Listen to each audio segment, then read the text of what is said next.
ये वो दिन था जब एक बहुत ही खौफनाक नेचुरल डिजास्टर आने वाला था। और इस डिजास्टर का निशाना एक ऐसा शहर था जहां के लोग खुद को खुदा समझते थे। आइलैंड पर बना ये शहर और इसमें मौजूद इंसानों की ये सिविलाइजेशन इस दिन तबाह होने जा रही थी। न सिर्फ यहाँ मौजूद बिल्डिंग्स बल्कि इनके तमाम आइलैंड्स के साथ साथ यहाँ बसने वाली पूरी सिविलाइजेशन ही एक ऐसी तबाही का निशाना बन चुकी थी जिसमें उनका नामो निशान ही मिट गया था।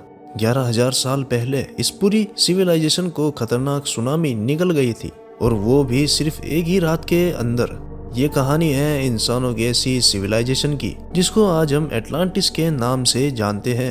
एटलांटिस की यह हैरान करने वाली स्टोरी एंशिएंट ग्रीस के एक फिलोसोफर ने आज से 2000 साल पहले लिखी थी, और इस फिलोसोफर का नाम प्लेटो हुआ करता था। प्लेटो ने एटलांटिस के बारे में लिखा था कि यहाँ के लोग खुद को खुदा माना करते थे। उनके पास एक्स्ट्रा ऑर्डिनरी पावर्स हुआ करती थी, और ये लोग जिन आइलैंड्स पर रहते थे वहाँ सोना और चांदी भारी मात्रा में पाया जाता था। प्लेटो ने अपनी बुक में ये भी लिखा था कि एटलांटिस के लोग काफी अय्याश भी हुआ करते थे और अपनी पावर्स का गलत इस्तेमाल भी करते थे। इसी वजह से इन पर एक ऐसा कुदरती अजाब आया जिसमें इस दुनिया से इनका नामोनिशान ही मिट गया था। 2000 साल पहले लिखी गई एटलांटिस की ये कहानी आज एक हिस्टोरिकल मिस्ट्री बन चुकी है, क्योंकि हिस्ट्री में कई ऐसे शहर हुआ करते थे जो आज समुंदर के अंदर डूबे हुए हैं। इसी वजह से कई लोगों को एटलांटिस के भी समुंदर में डूबने पर पूरा यकीन है। लेकिन सवाल यह है कि इतना बड़ा शहर और पूरी सिविलाइजेशन अगर रातों रात गायब हुई तो आखिर गई कहाँ? दुनिया में वो कौन सी लोकेशन थी जहाँ एटलांटिस के लोग बसा करते थे? और पिरामिड्स ऑफ इजिप्ट के बनने से भी 6500 साल पहले बसने वाले इंसानों के पास आखिर ऐसा क्या था जिसको आज तक याद किया जा रहा है? यही वे सवाल है जिनका जवाब तलाश करने के लिए साइंटिस्ट, आर्कियोलॉजिस्ट और रिसर्चर्स पिछले कई सदियों से कोशिश कर रहे हैं। लेकिन इस बार साइंस ने समुद्र के अंदर जो सबूत तलाश किए हैं उसको देखकर ये कहना गलत नहीं होगा कि शायद 11,000 सालों के बाद हम एटलांटिस के डूबे हुए शहर को तलाश करने के बहुत करीब पहुंच चुके हैं। समुद्र के अंदर डूबी हुई मिस्टीरियस सिटीज की तरफ हर कोई ना चाहते हुए भी अट्रैक्ट होता है, और खास तौर पे वो सिटीज जिनके बारे में कोई इन्फॉर्मेशन भी नहीं होती। इन मिस्टीरियस सिटीज में अगर सबसे टॉप पर किसी का नाम आता है तो वो नाम है एटलांटिस का। एटलांटिस को समुद्र में तलाश करने के लिए एक्सपर्ट्स कई अटेम्प्ट्स कर चुके हैं। इनमें से एक अटेम्प्ट जापान के एक रिमोट आइलैंड के करीब किया गया था जो योनागुनी के नाम से जाना जाता है। यहाँ मौजूद समुद्र का पानी ना सिर्फ खतरनाक है बल्कि इस जगह से अक्सर टाइफून्स भी निकलते हैं। साथ साथ यहाँ पानी के अंदर हैमर हेड शार्क्स के झुंड भी मंडराते हुए देखे गए हैं। इसलिए समुद्र के इस खतरनाक हिस्से में डाइविंग करना डीप सी डाइवर्स के लिए एक बहुत बड़ा चैलेंज होता है। इसी वजह से काफी अरसे तक ये जगह एक्सपर्ट्स की नजरों से छिपी हुई थी। किहाचिरो आराटाकी वो डाइवर है जिसने अपनी जान की परवाह किए बगैर योनागुनी में डाइव किया था। इस डाइवर का कहना था कि जब मैं पानी के अंदर गया तो यहाँ पानी बिल्कुल क्रिस्टल क्लियर था और मैंने बॉटम पर एक अजीबोगरीब स्ट्रक्चर बना हुआ देखा। पहले तो आराटोकी ने समझा कि यह नॉर्मल पत्थर का पहाड़ है, लेकिन उसका शक यकीन में तब बदल गया जब उसने इस पहाड़ नुमा स्ट्रक्चर पर सीढ़ियों जैसे स्टेप्स बने देखे। इस ड्राइवर को ये समझ नहीं आ रहा था कि अगर ये नेचुरल पत्थर का पहाड़ है तो उसमें स्टेप्स क्यों बने हुए हैं। लेकिन जब आराटाकी इस स्ट्रक्चर को एग्जामिन करने के लिए और नीचे गया तो उसने जो देखा वो उसके लिए यकीन करना काफी ज्यादा मुश्किल था। जी हाँ, यह पूरा स्ट्रक्चर 6 फुटबॉल फील्ड जितना बड़ा था और इसकी हाइट 8 स्टोरी बिल्डिंग जितनी ऊंची थी। इस अजीबोगरीब स्ट्रक्चर के बॉटम से लेकर टॉप तक स्टेयर्स बनी हुई थी, और इस स्ट्रक्चर की हर साइड हैरतअंगेज तौर पर रेगुलर पैटर्न पर बनी हुई थी। यह सब देखने के बाद एक बात तो तय थी कि डीप समुंदर में बना यह मिस्टीरियस स्ट्रक्चर नेचुरल तौर पे नहीं बल्कि इसको इंसानों ने ही बनाया है। लेकिन यह असल में चीज क्या है? जब एक्सपर्ट्स को इस मिस्टीरियस स्ट्रक्चर के बारे में मालूम पड़ा तो उनका मानना था कि सिर्फ डाइविंग के जरिए हम इस स्ट्रक्चर के बारे में ज्यादा जानकारी हासिल नहीं कर सकते, लिहाजा अब वक्त था टेक्नोलॉजी इस्तेमाल करने का। एक्सपर्ट्स ने फैसला किया कि मॉडर्न सोनार टेक्नोलॉजी को इस्तेमाल करके योनागुनी आइलैंड के आसपास समुद्र को स्कैन किया जाएगा।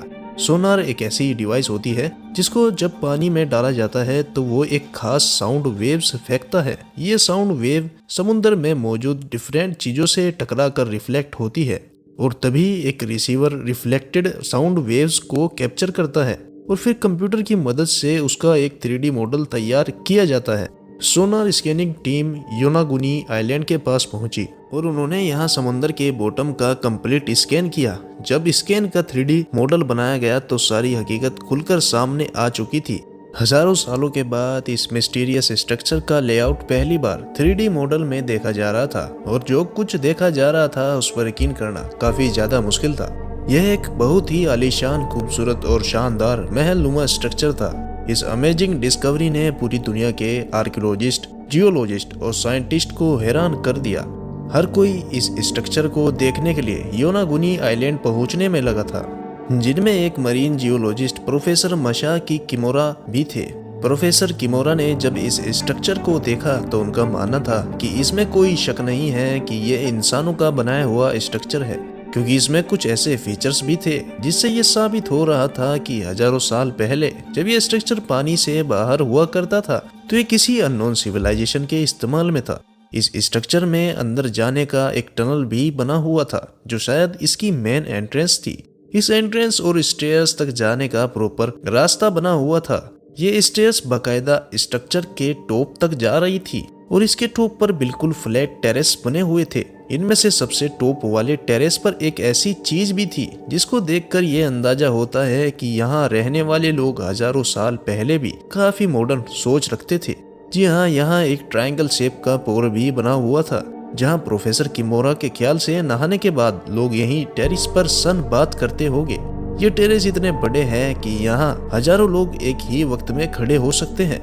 योनागुनी आइलैंड के पास समुद्र में पड़ा हुआ यह स्ट्रक्चर, जिसमें एंट्रेंस, पाथवे और स्ट्रेस भी बनी हुई थी और टेरेस के साथ साथ एक पुल भी बना हुआ था, ये सारी चीजें प्रोफेसर किमोरा को यही इशारा दे रही थी कि ये स्ट्रक्चर किसी दौर में यहाँ रहने वाली सिविलाइजेशन का कैसल हुआ करता था। लेकिन अपनी इस थ्योरी को प्रूफ करने के लिए कुछ सबूत भी चाहिए थे जिससे ये साबित हो कि वाकई यहाँ इंसान किसी दौर में बसते थे। इसके लिए एक बार फिर से इस अंडर वाटर स्ट्रक्चर का मुआयना किया गया और कुछ सैंपल्स भी कलेक्ट किए गए। इन सैंपल्स में ज्यादा तो कुछ नहीं मिला, लेकिन एक चीज ऐसी थी जो वाकई काफी अजीब दिख रही थी। यहाँ से मिलने वाले एक पत्थर पर एक क्रॉस जैसा दिखने वाला सिंबल तराशा हुआ था और इसी पत्थर पर 2 सुराख भी बने हुए थे। प्रोफेसर किमोरा का मानना है कि शायद लोग इसको उंगलियों से पकड़ते होंगे और शायद इसका उस दौर में कोई खास मकसद होगा। देखने में तो ऐसा मालूम होता है कि ये स्ट्रक्चर स्टोन ब्लॉक से बना हुआ है, लेकिन फोरेंसिक डिटेल से मालूम पड़ा कि ये छोटे छोटे स्टोन ब्लॉक से नहीं बल्कि यह एक ही बहुत बड़ा पत्थर है। यानी इस एक बड़े पत्थर को तराश तराश कर इसका ये कैसल जैसा डिजाइन बनाया गया है। यहाँ से मिलने वाले आर्ट इफेक्ट्स की कार्बन डेटिंग से मालूम पड़ा कि ये नमूने 8 से 10,000 साल पुराने हैं। यानी 10,000 साल पहले ये जगह पानी से बाहर होती थी और यहाँ इंसानों की ऐसी सिविलाइजेशन बसती थी जिसका अभी नामो निशान भी नहीं है। उम्मीद है आपको ये वीडियो बेहद पसंद आई होगी। ऐसी ही और वीडियो देखने के लिए चैनल को सब्सक्राइब करना ना भूलिएगा।